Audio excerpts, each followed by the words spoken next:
Einstein نے جو پیش کیا اس کی جو جنرل تھیوری آف ریلیٹیوٹی ہے کہ جو کچھ ہمارے جو نالج ہے وہ اسپیس اینڈ ٹائم کے اندر ہوتی ہے.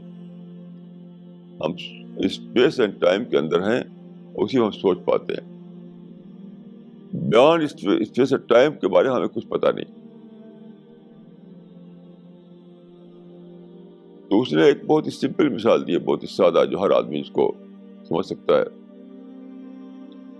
کہ ایک ریلوے ٹریک ہے ڈبل لائن کی,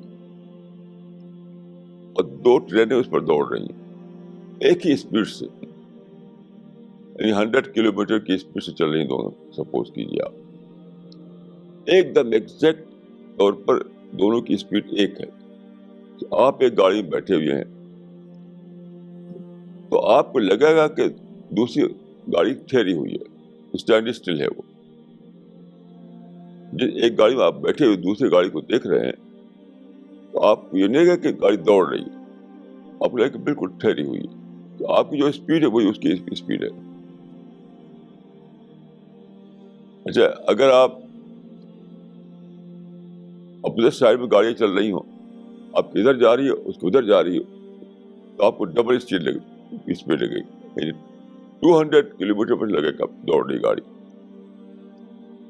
اب آپ ہیلی کاپٹر بیٹھ جائیں, اوپر جائیں, اوپر سے دیکھیں تو آپ دیکھیں گے کہ اس کو جو اصلی اسپیڈ ہے اس کو دیکھ پائیں گے آپ. 100 کلومیٹر پر آور کی اسپیڈ چل رہی ہے یا 200 کلومیٹر پر آور کی اسپیڈ چل رہی ہے. یعنی ہیلی کاپٹر سے آپ جب دیکھیں گے اور جب ٹرین میں بیٹھ کر دیکھیں گے دونوں فرق ہو جائے گا. اس کو لے کر وہ کہتا ہے کہ جو کچھ ہمارا آبزرویشن ہے وہ ہے اسپیس اینڈ ٹائم کے اندر, اور بیان اسپیس اینڈ ٹائم جو ہے وہاں سے آبزرو کرنے کی پوزیشن ہم نہیں ہے. تو سب کچھ ریلیٹیو ہے. آل دا آبزرویشنز آر ریلیٹیو. تو میں یہ کہوں گا کہ خدا کے معاملے میں دیکھیے یہ معاملہ ہے کہ ہم خدا جو ہے ہم اسپیس سے ٹائم کے اندر ہیں. خدا جو کریٹر ہے وہ اسپیس سے ٹائم کے باہر ہے, بیانڈ اسپیس سے ٹائم. تو اگر ہمارے پاس وہ نگاہ ہو جو بیانڈ اسپیس اینڈ ٹائم دیکھ سکتی ہو, تب ہم جان پائیں گے خدا کے ایگزسٹنس کو ڈائریکٹلی. ابھی ہم صرف انڈائریکٹ وے میں جان سکتے ہیں. چنانچہ جتنی بھی نالج سائنس میں ہوئی ہے سب انڈائریکٹ وے میں جانی گئی ہے. کیوں؟ اس کو ہم وہاں تک پہنچ نہیں سکتے. یعنی آئنسٹین کے بعد جو نالج بڑھی ہے سائنس میں وہ سب انڈائریکٹ وے میں حاصل ہوئی ہے, کیونکہ ڈائریکٹ طور پر ہم جان نہیں سکتے اس کو. تو یہ قرآن مجید میں غالباً اسی کو کہا گیا اس طرح سے کہ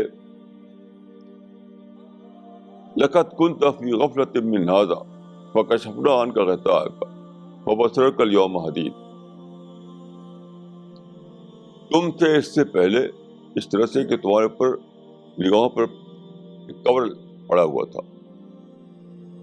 تمہاری نگاہوں پر ایک پردہ پڑا ہوا تھا. آج ہم نے وہ پردہ ہٹا دیا, اب تم کو ہر چیز خوب دکھائی دے رہی ہے. اس کا مطلب کیا ہوا؟ اس سے پہلے تم اسپیس اینڈ ٹائم کے اندر تھے, اب تو بیانڈ اسپیس اینڈ ٹائم کا لیول تم کو مل گیا. پری ڈیتھ پیریڈ میں آدمی اسپیس اینڈ ٹائم کے اندر ہوتا ہے, اور پوسٹ ڈیتھ پیریڈ میں اس کی پہنچ بیانڈ اسپیس اینڈ ٹائم ہو جائے گی, تو ہر چیز دکھائی دینے لگی اس کو ڈائریکٹ طور پر. تو ابھی ہم صرف انڈائریکٹ وے میں دیکھ پاتے ہیں. اگر آپ چاہتے ہیں کہ ڈائریکٹ طور پر دیکھیں چیزوں کو تو پھر پوسٹ ڈیتھ پیریڈ کا ہمیں انتظار کرنا چاہیے.